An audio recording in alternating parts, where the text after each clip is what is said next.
তার নাম মইজুদ্দিন। মইজুদ্দিন প্রায়ই মদিরার কাছে যায়।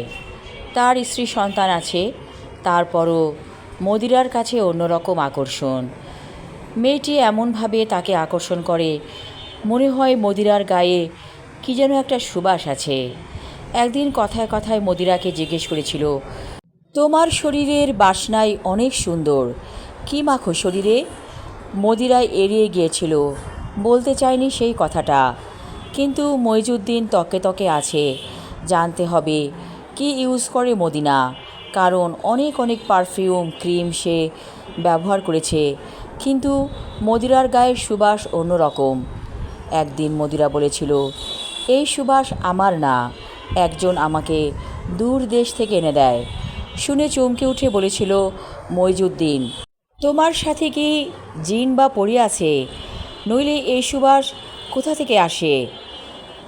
এর কথার কোনো উত্তর দেয়নি মদিরা, চুপ করে হেসেছিল। সেই হাসির অর্থ ছিল অন্যরকম। মনে হয় কোনো এক রহস্য লুকিয়ে আছে মদিরার জীবনে। মদিরা বলেছিল, এর পরের বার যখন আমার কাছে আসবা আরও বেশি করে বান্ডিল নিয়ে আসবা। কথা রেখেছিল মইজুদ্দিন। ব্যবসার যত লাভের অংশ সব কিছু একটা ব্যাগে ভরে নিয়ে আসলো মদিরার কাছে। মদিরা টাকা পেয়ে অনেক খুশি। মইজুদ্দিন মাঝে মাঝে বলে, তুমি খুব লোভী একটা মেয়ে, টাকা ছাড়া কিছুই বোঝো না। মদিরা বলেছিল, টাকা যার আমি তার। মইজুদ্দিন বলেছিল, জিন তোমাকে আরও বেশি কিছু দেয়, আমি জানি। এই কথার কোনো উত্তর দেয়নি মদিরা।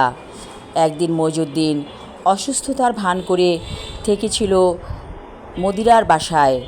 রাতের বেলা যখন ঘুমিয়ে গেছে মদিরা, ঘাপটি মেরে শুয়েছিল মইজুদ্দিন।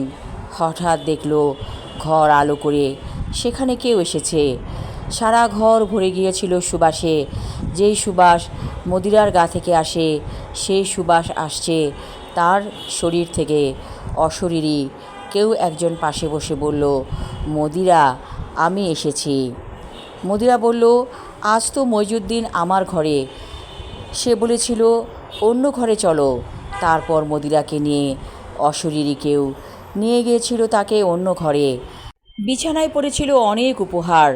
সেখান থেকে ছোট্ট একটা আতরের শিশি লুকিয়ে ফেলেছিল মইজুদ্দিন তার পকেটে। ভোরবেলা মইজুদ্দিন মদিরার কাছ থেকে বিদায় নিয়ে চলে এসেছিল সরাসরি তার দোকানে। এটা একটা মুদি দোকান। আতর মেখে বসেছিল দোকানে। হোটেল থেকে নাস্তা আনিয়ে খেয়েছিল।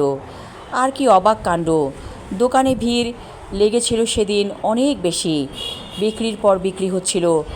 চমকে উঠে বলেছিল মইজুদ্দিন, হয়তো এই আতরের গন্ধেই একটা রহস্য লুকিয়ে আছে, যার কারণে আজ আমি এত ব্যবসা করতে পারলাম।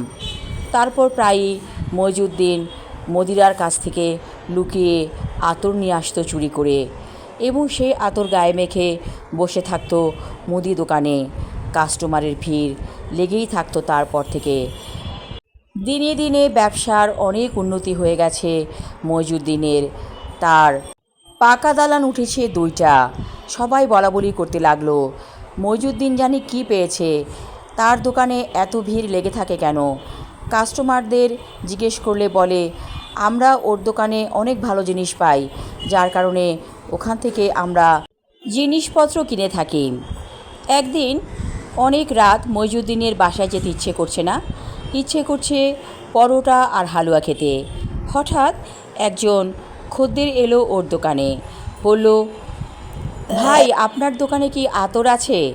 মইজুদ্দিন হেসে বলল, আমি তো আতর বিক্রি করি না, আমার দোকানে আছে তেল, নুন, সাবান, ডাল, এইসব জিনিস, এই আর কি। লোকটি বলল, আমি পরোটা আর হালুয়া এনেছি, আমার সাথে খাবেন?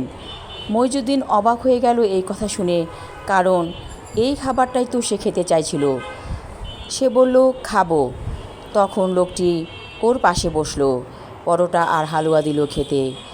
এই খাবার খেয়ে মইজুদ্দিন অবাক হয়ে ভাবল, এরকম খাবার তো কোনো দিন খাই নাই। তখন সেই লোকটি বলল, আমার কাছে একটা জিনিস আছে, আপনার দোকানে রেখে দিন, এই বলে একটা বড় আতরের শিশি দিল লোকটি। তারপর কোথায় যেন উধাও হয়ে গেল।